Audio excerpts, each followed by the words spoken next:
Welcome to Take 5, where we daily consider devotional thoughts from Oswald Chambers' book, My Utmost for His Highest. Today is November 23rd, and the title of today's devotional is The Distractions of Contempt. Have mercy on us, O Lord, for we are exceedingly filled with contempt. Psalm 123, verse 3. Today, Dr. Chambers takes two attitudes or dispositions and speaks of their danger. The word disposition means how we are disposed or possibly likely to act. Not necessarily supposed to act, but might do so anyway.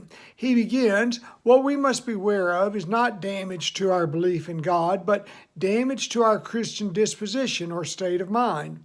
It's not a matter of whether or not we believe in God, that is not the question, but it's how do you treat your walk in Him. Chambers quotes the prophet Malachi, "Take heed to your spirit that you do not deal treacherously." In being treacherous, Chambers is meaning how we can trip ourselves up. He continues, our state of mind is powerful in its effects. It can be the enemy that penetrates right into our soul and distracts our mind from God. There is little need for Satan to bother in the life of the lost person, but once an individual is saved, then the devil has reason to work at tripping up the child of God. If Satan has lost your soul, at the very least, he wants your attention to keep your mind off of Christ. You were lost longer than you have been saved. I know how to sin. I've got that one down through lots of practice. The living as a child of God is new, an unpracticed lifestyle that I must learn from scratch. And the enemy desires to spoil such success. O.C. says there are certain attitudes we should never dare to indulge. If we do, we will find they have distracted us from faith in God. Until we get back into a quiet mood before Him, our faith is of no value, and our confidence in the flesh and human integrity is what rules our lives. Those are the two attitudes he will now tackle: confidence in the flesh and in human ingenuity. The first is, beware of the cares of this world.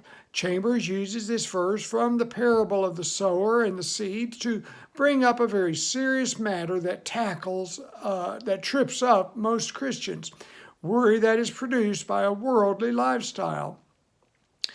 In the verse that says the cares of the world and the deceitfulness of riches, the Christian who remains focused on living as the unredeemed is going to be hindered from holiness due to a wrong disposition. Of these, Chambers says they are the very things that produce the wrong attitude in our soul. It is incredible what enormous power there is in simple things to distract our attention away from God. The Christian must refuse to be swamped by the cares of this world. The second wrong attitude our author addresses is the attitude of having to be right always. Chambers says another thing that distracts us is our passion for vindication. St. Augustine prayed, "O Lord, deliver me from this lust of always vindicating myself." Such a need for constant vindication destroys our soul's faith in God. Don't say, "I must explain myself," or "I must get people to understand." It is a strong characteristic of the atheist to always have to be right in every argument, every discussion, every matter of life. For if they possibly are wrong in one thing, then they could be wrong in another, and possibly even be wrong regarding their disbelief in God. So it is vital to always be right. The Christian can carry such an arrogance as well, the need to always be right, to never be wrong, to always vindicate what they say as being the absolute truth. Dr. C says our Lord never explained anything. He left the misunderstandings or misconceptions of others to correct themselves.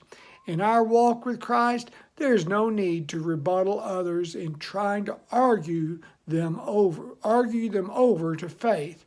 Leave it and allow God to work it out within them. O.C. says when we discern that other people are not growing spiritually and allow that discernment to turn into criticism, we block our fellowship with God. Arguing with others and always having to be right not only affects human relationships, but hinders our walk with God due to our having a bad attitude. Besides that, Chambers points out, God never gives us discernment so that we may criticize, but that we may intercede. God gives us spiritual insight into others so we may pray for them and not persecute them. That's not our role. Thanks for being here today. Now may God's grace and peace be ours as we seek to live our utmost for His highest. Have a great day. We'll see you tomorrow. Thanks now. Bye.